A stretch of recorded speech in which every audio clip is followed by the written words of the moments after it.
Welcome to this section where I'm going to try to explain in a nutshell many of the very important terms used in machine learning. Now, I emphasize that I'm saying try because I want to be quick and simple.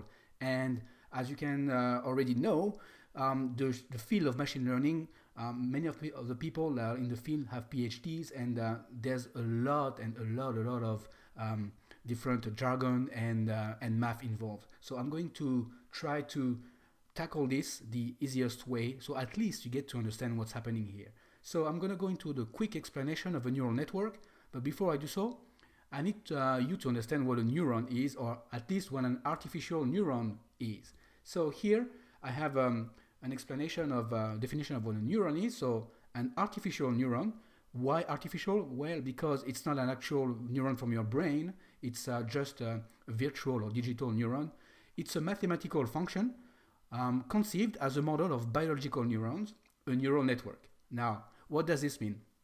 Well, it's a mathematical function. You already know what a function is because you use Swift, so it's basically a method, okay? So that's what it is, or an action, and it's conceived as a model of biological neurons, meaning that it's following how a neuron works, and I'm going to show you how the neuron works in a second, and that forms a neural network. So a neural network is basically a set or a group of neurons that interact together. And the artificial neuron receives one or more inputs, which are called, in real terms, the biological term is dendrites, and it sums them up to produce an output or activation representing a neuron's axon. So here, this round gray circle is what we call a neuron. And you'll have a lot of different inputs.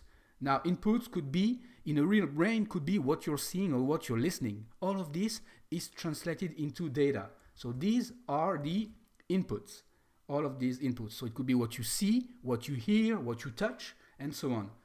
Now, when it comes to what we've done in the programming in Swift and iOS, it's not, sometimes it's what we see whenever we took an image, so it's visual.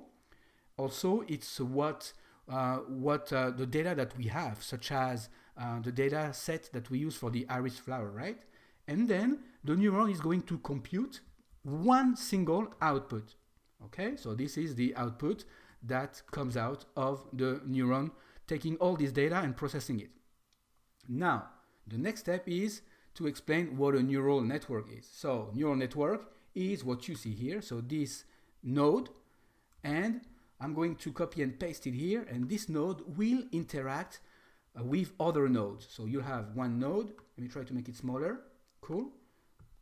One node that interacts with other nodes. Just this way. As you can see here, I'm just doing two nodes. But what's happening is that all of these are going to interact with another layer of node, which will interact with another layer of node. So technically, this output will feed as an input here, and this output will feed as another input for another neuron, and so on. As you can see, we can have more and more, and this output here will feed to another neuron till we get the final answer. Okay, so this is the prediction. Okay, so this is very important. This is what's predicted. Now, why is it a prediction and not just an actual result? Well, because it's just a probability. It's what we think is the most. For example, sometimes you may see an animal and you may think it's, let's say, it's a hamster, but it might not be a hamster. It might be a rat or a mouse or a squirrel, right? So sometimes when it's far, it's a bit blurry. You're not very sure. So you're predicting, you think that it is a mouse or a hamster. So you need more data to be more sure, more certain about the answer. That's the prediction.